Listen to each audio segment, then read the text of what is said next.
Like there's a site on the internet called the Internet Archive, and they have full text of incredible books, and that's a lot of the ways, you know, if I see something there, I can preview it page by page and say, oh, I have to have that illustration, but I need the old paper. So then I go and I find a reasonable copy of the book. But yeah, so avoiding the copyright issue is one good reason for working with old material. I never would think of that. So if you use charts, sailing charts, or newspapers, or things of that nature, is there a copyright issue with them?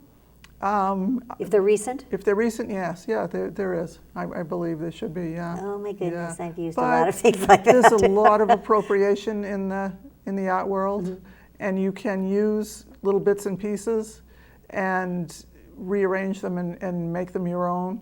You wouldn't want to reproduce a front page of the New York Times and make it a greeting card. I mean, no, certain things you wouldn't want to do. Not. Yeah. But there's little subtle, I mean, I'm sure there's, I don't know, looking at those, if there's a violation, probably, but, you know. But you do think in those terms? Oh, yes. Oh, yeah, see? I mean, I'm cognizant of the issues. And one of the things I'm thinking of for the future is fabric design. And for that, I have to have totally my own work. So I'm doing original drawings for that aspect, because that will be reproduced by the yard. So it has to be my own original work. Absolutely. Tell our viewers the story about how you got started doing the drawings. Oh, my computer crashed, and I was without.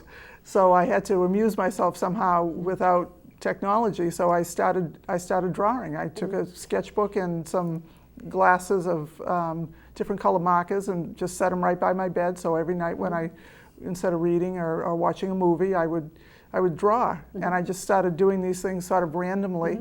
And I have a whole series of crosses that I've done that are really quite exciting. I'm really happy about them.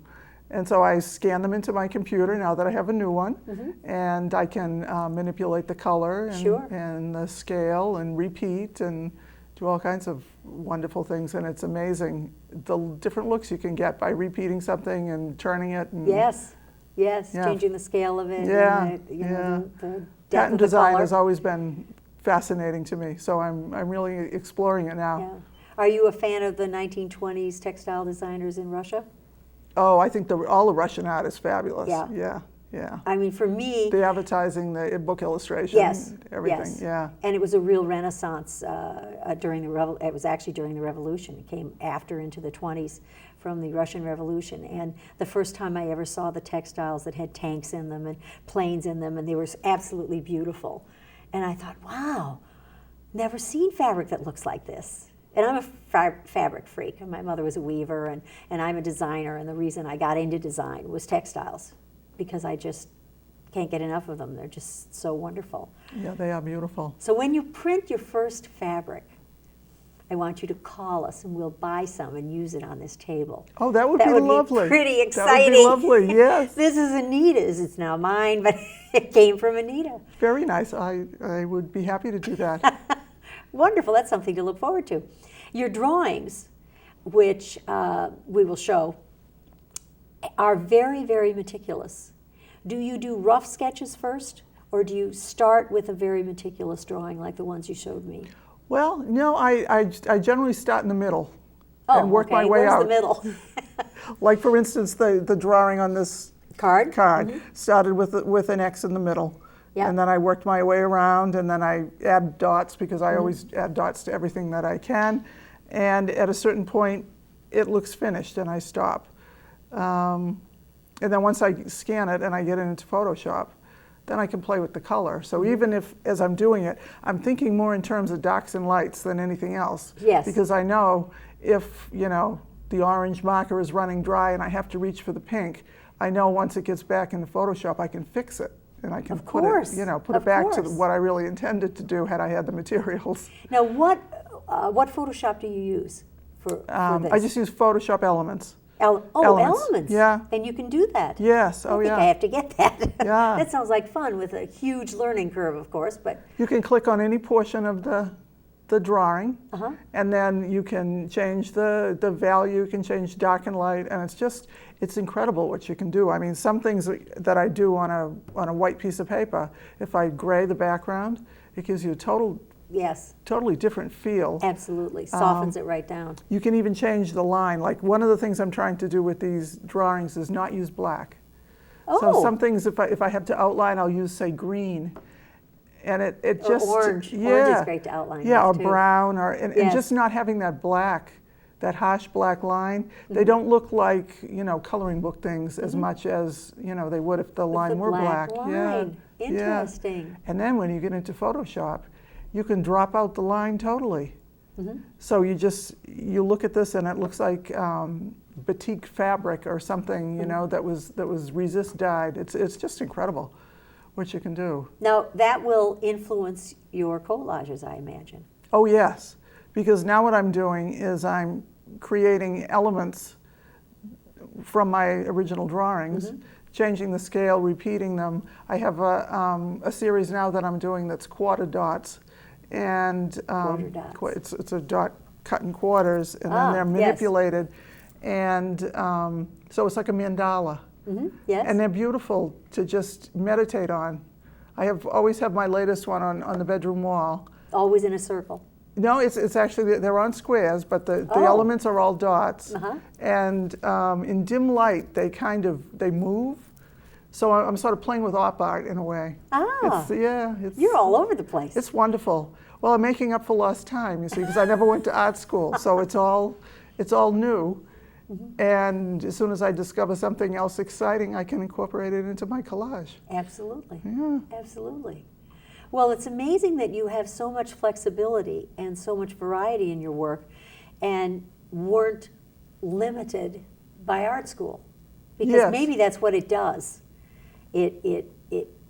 I didn't go to art school, but I went to design school, which does sort of focus you into a certain type of thing, and you have to learn to break away from that and be an individual. You learn the basics. It's like learning to paint. Yes. You learn how to, like Picasso, well, I'm not like Picasso You at all. paint like but your instructor. yes, you paint like your instructor. You do the realistic stuff. You develop a line quality, a skill of manipulation, and then if you're brilliant like he was, you just go off and look how many times he changed. You seem to be doing the same thing. Well, yeah. Well, for one thing, I don't do it for an audience or for a market. I'm doing it for myself. Yes. And I feel like because I'm not trained, that I've found my voice a little faster than I might have had I been technically trained.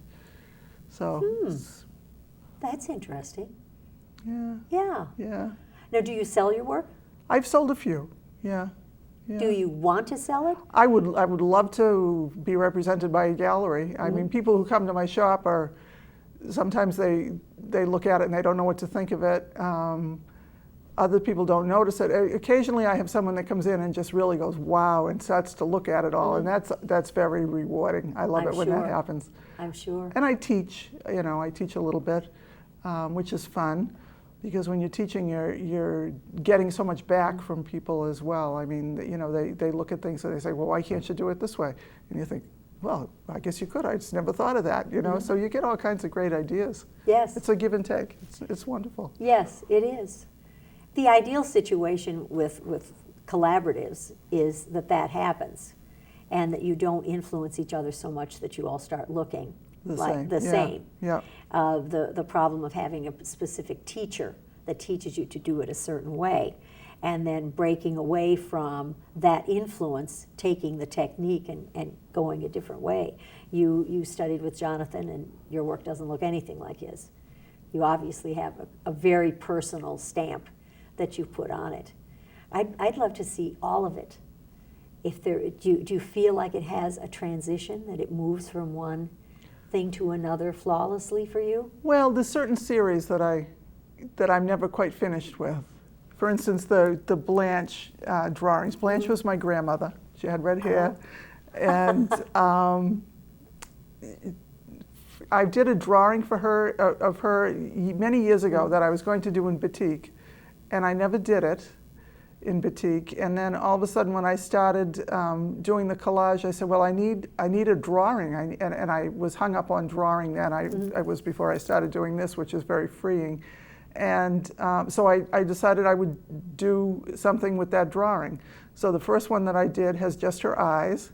And then I have one that says Blanche had red hair, and that one sold. And then I have Cats Love Blanche, and I have one that was done under the influence of Alanis Morissette's music, which if you've ever heard it, yes, she's I know. very distinctive. Yes. So it's called Blanche Becomes Alanis.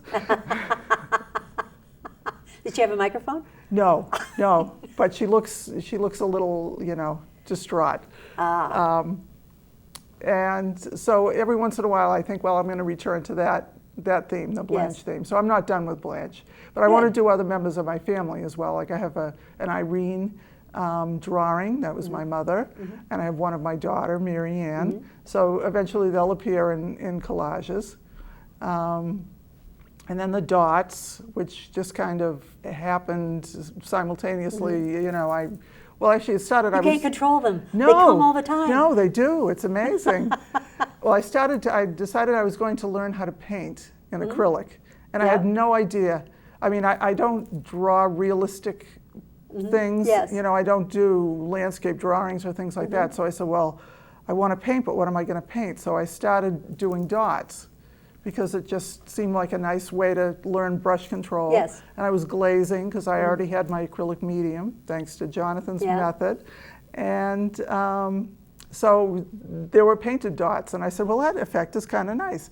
I think I can do this with paper. Sure. So I started cutting out dots.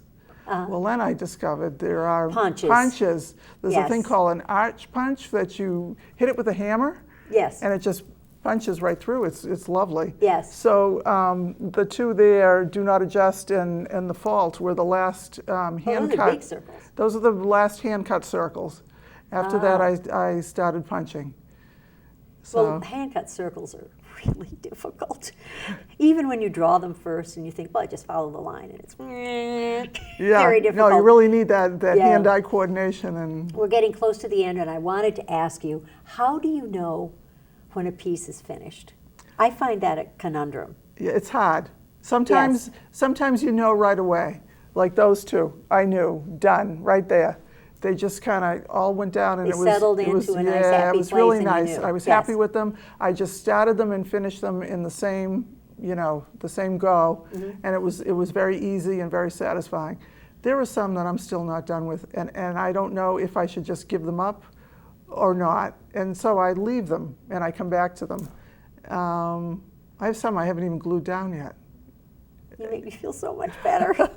I do that. I do a lot of other kinds of work. I design jewelry too, and sometimes I know this is a great idea, but I don't like it. No, it doesn't. It doesn't It meet doesn't your gel expectations. somehow. I have what I call the archive of indecision, and there's about 50 pieces in there. And someday they'll be wonderful, but their time hasn't come yet. But it is true, at least for me, and I'm happy to hear somebody that's really talented say this, that you start out with a good idea, it sort of tanks on you, but it's not bad enough to tank, so you set it aside, and sometimes it's a year, 2 years, and you pull it out, and somehow the first idea is there again. Yeah. You look at it and you go, oh, I know what's missing here. I wanted to do such and such. And that's such a great feeling. And now we're out of time. Darn, this was so great. Oh, thank you. I really enjoyed it. Loved it. Thank you so much for having me. Oh, a pleasure, really a pleasure. Thanks to Anita and to the members of our crew who put together this beautiful display of Anita's work. It looks lovely. It was quite a scramble, actually. And to you, our viewers, thank you so much for being with us this evening on The Total Woman.